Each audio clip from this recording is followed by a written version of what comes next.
All right. Trevor Duick of MMASucka.com here with Showdown Joe Ferraro. Joe, here we are in Calgary, man, and a lot of you love Calgary. Absolutely love it here. Have you been roaming around the streets of Calgary in the last few days? Rumor has it I was around last night, and then I was getting recognized everywhere. I said I better do a beeline back to the hotel, but we had a great time last night. We had some good dinner, good crowd. A lot of friendly people out there. I know there's people that don't like me in Calgary. There's some people that Really? Really? Listen, anywhere I go, there's always something that I say or whatever, which is fine. But the love that we're getting here is beautiful. Can't complain. Yeah, for sure. Now, looking around here, I mean, the city seems to be a buzz. There's been a lot of critics, though, of the card itself. But I always say to people, these are usually the best cards of the year because there isn't all that hype, but these guys come and bring it. People could say whatever they want about UFC cards. The depth of the roster is phenomenal, and bottom line is the fights are still going to happen. So you're going to be talking about it on Sunday. And if you choose to miss it, well, then that's your problem. Yeah. You're going to miss an exceptional main event. You're going to miss the next interim champion, the next guy to fight Dominic Cruz. You're going to miss potentially Hector Lombard if he beats Tim Boetsch, taking on Anderson Silva. You're going to miss 7 Canadians. You don't think this card is good? That's your problem. Yeah, there's a lot of Canadians on the card. Who, out of all the Canadians on the card, who are you looking forward to seeing the most? Trevor, are you insane asking me that question? You're going to have 7 guys, or at least 6 guys coming after me. My heart is with Antonio Carvalho. Yeah. That's one of my instructors, one of my trainers, a guy that's taught me maybe 90% of my mixed martial arts game. Nick Ring, hometown guy. He wants bragging rights versus Court McGee.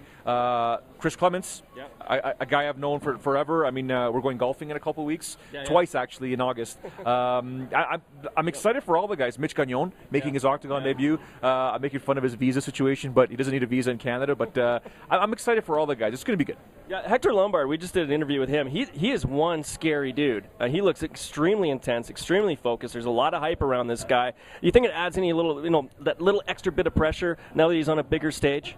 And the fact that we have to interview him 2 days before he has to cut weight? Or while he's cutting weight? Yeah, he's a grumpy little man right now.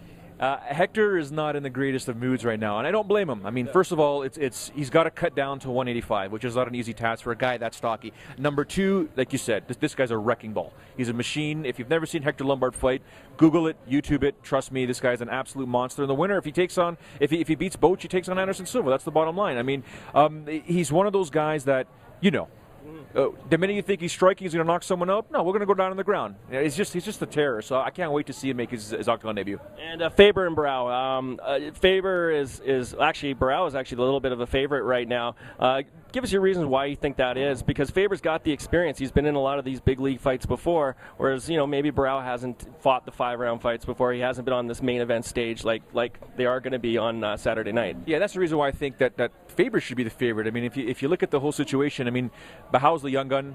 He's on this 25-fight win streak. He trains with Jose Aldo, so you know that Pederneiras is going to be wanting those leg kicks after leg kicks and head kicks, setting everything up, the 1-2 or the 1, then the leg kick. I think that's the reason why he's probably one of the favorites, and he's been a destroyer in the Octagon, destroyer in the WEC. He's beaten some tough guys. I think Faber can, if Faber can take this fight 4th round or 5th round, he emerges victorious. Early in the fight, though, he's got to watch the damage because those leg kicks are going to come flying. And I've seen some of Barao's work in the gym. He hits like a truck with those leg kicks. And Jose Aldo, Andre Pederneiras, and Wagner Fabiano, I don't know if you remember Wagner Fabiano, they've told me about Hayden Bahao for a very long time. And I was one of those, I've heard it so many times about so many different guys, but really do they pan out? This kid's panned out. This kid's phenomenal. So we'll see what happens. Did you give me a prediction on that? You're not gonna, no, you don't have. I'll just say Faber. Close to the chest. There. Yeah, I think Faber can do it. He'll have to do it in the later rounds, get him tired. But if Bahao can start chopping away, and if Faber reacts to too much pain, he'll go for that knockout. Perfect. Showdown Joe here on MMASucka.com. Joe, I appreciate it, man. All the best. Hey, man, always a pleasure. Thanks for having me on. I appreciate it. Thank you. Cheers.